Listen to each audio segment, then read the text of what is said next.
Hello दोस्तों, आज हम बात करते हैं कैजार विंडो फंक्शन की। बिना टाइम वेस्ट किए सीधा स्टार्ट करते हैं कि कैजार विंडो फंक्शन होता क्या है। ठीक है, इसका जो डिज़ाइन है वो मैक्सिमम बार एग्जाम में पूछा जाता है। स्टार्ट करते हैं। तो कैजार विंडो फंक्शन क्या होता है? तो सबसे पहले बात करते हैं Kaiser window Kaiser window function. The side lobe level can be controlled with respect to main lobe by varying parameter alpha. The alpha, the width of main lobe can be varied by adjusting the length of filter. आपको समझ आ गया होगा। ठीक है, तो main ये है कि जो कैजार विंडो फंक्शन है वो side lobe level and main lobe level को कंट्रोल करता है। ठीक है, उसके बाद the Kaiser window function is given by. तो कैजार विंडो फंक्शन क्या होता है? ठीक है, पहले मैं इस चीज़ को एक बार बता देता हूँ कि होता क्या है, फिर इसके बाद जो मेन इंपॉर्टेंट चीज़ है ना, हर बार एग्जाम में आता है, डिजाइन स्टेप्स, इसको मैं बताऊंगा। ठीक है, तो सबसे पहले मैं इसका फार्मूला बता देता हूँ और कौन साइड लोब होता है कौन मेन लोब होता है ये भी बता देता हूँ। तो ये है W K of n equal I naught of beta by I naught of alpha. ठीक है, तो यहाँ पर mod n less than n minus one by two और एक जीरो है अदरवाइज। यहाँ पर वेयर वेयर जो बीटा है, बीटा क्या होता है? यहाँ पर बीटा है alpha under root one minus two की पावर एन माइनस वन पूरे की होल पावर टू। ठीक है, वेयर यहाँ पर एन क्या है? N is the length of filter. Sorry, ये टू की पावर एन नहीं है, ये टू है। ठीक है, स्मॉल एन। ठीक, उसके बाद अब तो हम बात कर लिए बीटा बीटा के बारे में। अब बात करते हैं कि अल्फा नॉट ऑफ अल्फा क्या होता है। तो ये होता है वन प्लस के इक्वल वन से इन्फिनाइट तक वन बाई के आयोटा अल्फा बाई टू की होल पावर के और पूरे का पावर टू। ठीक है, इतना को आप अच्छे से समझ लो। ठीक है, ये बहुत इंपॉर्टेंट है ना, कई बार डेरिवेशंस लिखने के लिए आ जाता है एग्जाम में। ठीक है, अब आगे हम स्टेप्स देखते हैं जो कि बहुत इंपॉर्टेंट। हाँ, तो यहाँ पर एक चीज़ और मैं मिक्स कर रहा हूँ कि साइड लोब क्या होता है और मेन लोब क्या होता है। ठीक है, तो यहाँ पर ये जो बीटा है, ठीक, ये बीटा क्या होता है? यहाँ पर जो बीटा है वो होता है मेन लोब। क्या होता है? Main lobe. जबकि ये जो अल्फा है ये क्या होता है? Side lobe. तो अपना जो कैजार विंडो फंक्शन है वो क्या करता है? यही दोनों अल्फा नॉट ऑफ बीटा और sorry I naught of beta और आई नॉट ऑफ अल्फा, मतलब मेन लोब और साइड लोब को कंट्रोल करने का काम करता है। ठीक है, और जिसका फार्मूला ये सब है। हम डिजाइन स्टेप्स देखते हैं, आप एक बार स्क्रीनशॉट ले लो। देखो, इसके बाद हम सबसे इंपॉर्टेंट चीज डिस्कस कर रहे हैं, है ना, एकदम ध्यान से सुनना, आपको एक बार में पूरा समझ आ जाएगा अच्छे से। तो स्टेप पहला है determine H D of N from the frequency response H omega, H of omega, ठीक है, या W, using the universe Fourier transform. ठीक है, यहाँ पर जो एच डी ऑफ एन है वो क्या होता है? वो होता है, ये होता है अपना फिल्टर कोफिशिएंट।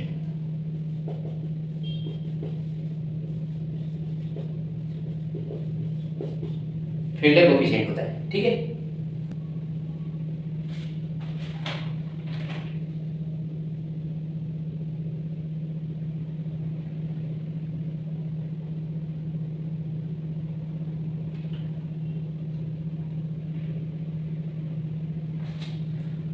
उसके बाद हम क्या करते हैं? उसके बाद स्टेप टू में हम क्या करते हैं? चूज करते हैं डेल्टा को अकॉर्डिंग टू द इक्वेशन के अकॉर्डिंग हम डेल्टा चूज करते हैं या फिर सेलेक्ट पैरामीटर डेल्टा। ठीक है, यहाँ पर डेल्टा क्या होता है? डेल्टा होता है, यहाँ पर डेल्टा होता है मिनिमम ऑफ एसपी और सॉरी, ये डेल्टा है ना, डेल्टा पी और डेल्टा एस। ठीक है, तो हम बात करते हैं कि अब बात आता है कि सबसे पहले यहाँ बात करते हैं कि डेल्टा क्या होता है। यहाँ पर तो यहाँ पर हमें पता होना चाहिए कि डेल्टा क्या होता है। डेल्टा रिपल्स, रिपल्स होता है डेल्टा, ठीक है। उसके बाद यहाँ पर डेल्टा इक्वल होता है मिनिमम ऑफ एस पी और एस एस। एस पी होता है पास बैंड, जबकि डेल्टा ऑफ एस होता है स्टॉप बैंड, ठीक है। इतना समझ आया होगा, ठीक। उसके बाद स्टेप 3 है, हम कैलकुलेट करते हैं अल्फा एस को, ठीक है। अब बात आता है कि अल्फा एस क्या है, ठीक है। हमने देख लिया एस डी ऑफ एन क्या होता है, डेल्टा कोफिशिएंट होता है। हमने देखा डेल्टा, डेल्टा चूज किया दूसरे स्टेप में, है ना, किसके अकॉर्डिंग, अपना जो इक्वेशन दिया रहेगा उसके अकॉर्डिंग, ठीक है। तो वो क्या होगा, रिपल्स होगा। उसके बाद हमने देखा डेल्टा क्या होता है, डेल्टा इक्वल होता है मिनिमम ऑफ डेल्टा एस और डेल्टा एस पी। तो डेल्टा एस क्या होता है, स्टॉप बैंड होता है। डेल्टा पी क्या होता है, डेल्टा पी होता है पास बैंड होता है, ठीक है। उसके बाद स्टेप 3 में हम बात करते हैं, कैलकुलेट करेंगे स्टेप 3 में। क्या कैलकुलेट करेंगे, alpha S equal minus A20 है ना, लॉग बेस में 10, और ये होता है delta of, sorry delta S, ठीक है। अब यहाँ पर डेल्टा एस कहाँ से आया, तो डेल्टा एस आया अपना जो स्टेप 2 है, यहाँ स्टेप 2 है ना, तो यहाँ से आया, ठीक है, ये डेल्टा एस, ठीक। और डेल्टा एस में हम क्या किसका मान रखेंगे, सॉरी डेल्टा एस यहाँ से आया, ठीक है, यहाँ से। अब इसी का वैल्यू हम किस में रखेंगे, इसमें रखेंगे स्टेप 3 में, तो हमें क्या मिल जाएगा, अल्फा एस मिल जाएगा, ठीक है। उसके बाद हम एस पी मतलब पास बैंड, पास बैंड क्या होता है 10 की पावर 0.05 अल्फा पी डेस माइनस 1 बाई ये होता है 10 की पावर 0.05 अल्फा पी डेस प्लस 1, ये होता है एस पी का मान, ठीक है।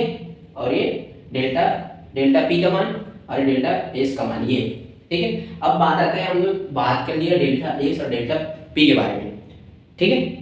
तो अब बात आता है यहाँ पर कि अपने पास ये डेस में आ गया है ना, अल्फा डेस एस, ठीक है, और अल्फा डेस पी यहाँ पास। तो अब ये क्या होता है, तो ये क्या करता है, ये एटेन्यूएशन है ना, करता है डीवी के फॉर्म में, ठीक।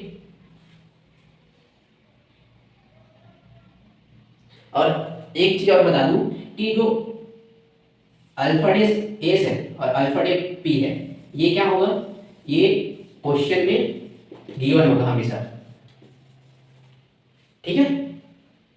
उसके बाद इतना तो समझ आया ना, ठीक है। मैं यहाँ पर जितने भी टर्म्स हैं उसको एकदम बताते जा रहा हूँ, आप केयरफुली सुनना, ठीक है। अगर कुछ मिस लग रहा है तो एक बार पीछे करके देख सकते हो, ठीक। अब बढ़ते हैं अगला स्टेप में, और यहाँ मैं एक चीज और बताने वाला हूँ, इन दोनों में जो कम होगा है ना, delta of minimum of S P और सॉरी डेल्टा पी और डेल्टा एस, तो हम दोनों में से एक जिसका वैल्यू कम रहेगा उसको लेंगे, ठीक है। अब यहाँ पर और क्या होता है, यहाँ पर हम एक ऐसे डायग्राम देखेंगे, ठीक है, जिसमें से ये ऐसा रहेगा, ठीक है, और ये ऐसा रहेगा, यहाँ पर ऐसा, ठीक, ऐसा। ये अपना हो जाएगा लो पास फिल्टर, ये हो जाएगा हाई पास फिल्टर, ठीक है। यहाँ पास हो जाएगा 1 माइनस डेल्टा और यहाँ हो जाएगा 1 प्लस डेल्टा, ठीक। तो यही यही लो पास फिल्टर और हाई पास फिल्टर ये आपस में जब फ्लक्चुएट होता है, ठीक है, तब जनरेट होता है अपना डेल्टा एस और डेल्टा पी, ठीक है, और डेल्टा, फिर उसके बाद उसकी वैल्यू, ठीक है। यहाँ तक तो पूरा समझ आया होगा, ठीक। आगे बढ़ते हैं स्टेप 4 में।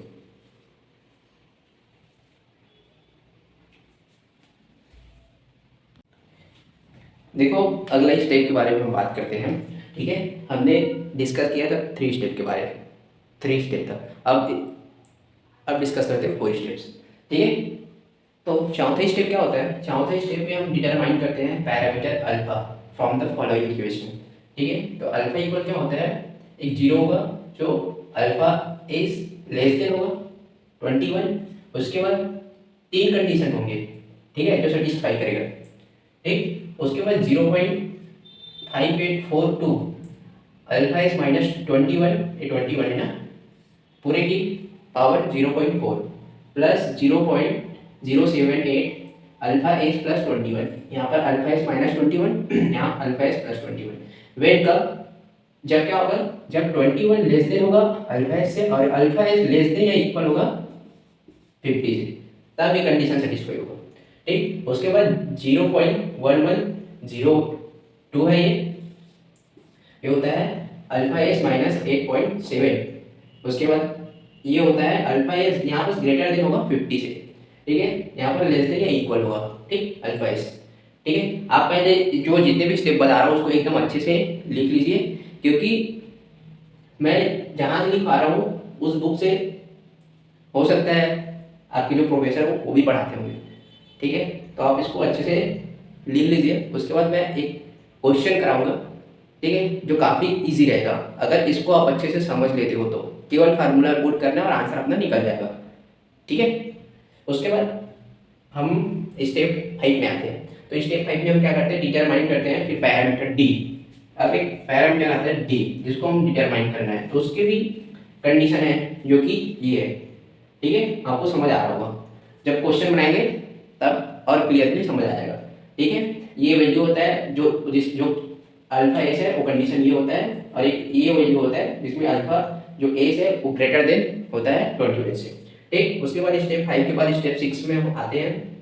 तो सेलेक्ट करते हैं filter order for the lowest value of N, ठीक है। यहाँ पर एन, ठीक है, एन क्या होता है, एक ऑड वैल्यू होता है, ठीक है। जैसे यहाँ पर अगर आ जाएगा 23.3, तो इसको नहीं लेंगे, हम लेंगे 23 को, ठीक है, क्योंकि यहाँ पर ऑड वैल्यू ऑफ एन की बात किया जा रहा है, ठीक है। तो एन ग्रेटर देन इक्वल होता है W S F D by B plus 1। यहाँ पर बी क्या होता है, बी अपना बैंडविड्थ होता है, ठीक है। और एस एफ क्या होता है, एस एफ क्या होता है, सैम्पलिंग फ्रीक्वेंसी होता है, ठीक। उसके बाद स्टेप 8 में देखते हैं। तो स्टेप 8 में हम क्या करते हैं, वैल्यू यहाँ पर कंप्यूट करते हैं, ठीक है, एच ऑफ एन और ये एच डी ऑफ एन, और ये होता है ओमेगा के ऑफ एन, ठीक। इसमें हम वैल्यू पुट करेंगे, फिर अपना एच ऑफ एन निकल जाएगा, ठीक। उसके बाद स्टेप 9 होता है the Fourier transfer is given by.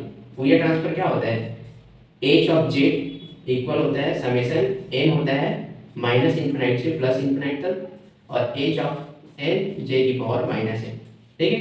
तो टोटल हमारे पास 9 स्टेप्स हैं, ठीक है। और 9 स्टेप्स में ऐसा कहीं पास नहीं हुआ होगा जो आपको समझ नहीं आया है, ठीक है। अगर अब भी नहीं आया है तो प्लीज़ एक बार पीछे से जाके देखो, पूरा समझ आ जाएगा, ठीक है। इसको एकदम अच्छे से आप कॉपी कर लो। उसके बाद मैं इसी से रिलेटेड क्वेश्चन कराऊंगा जो एकदम अच्छे से समझ आएगा और वो एग्ज़ाम में 100% आता है। सो गाइस, अगर आपको इतना अच्छा लगा होगा, ठीक है, जितना बताया वो समझ आया होगा, ठीक है, तो प्लीज़ दोस्तों चैनल को सब्सक्राइब करो, जितना हो सके शेयर करो और लाइक करो।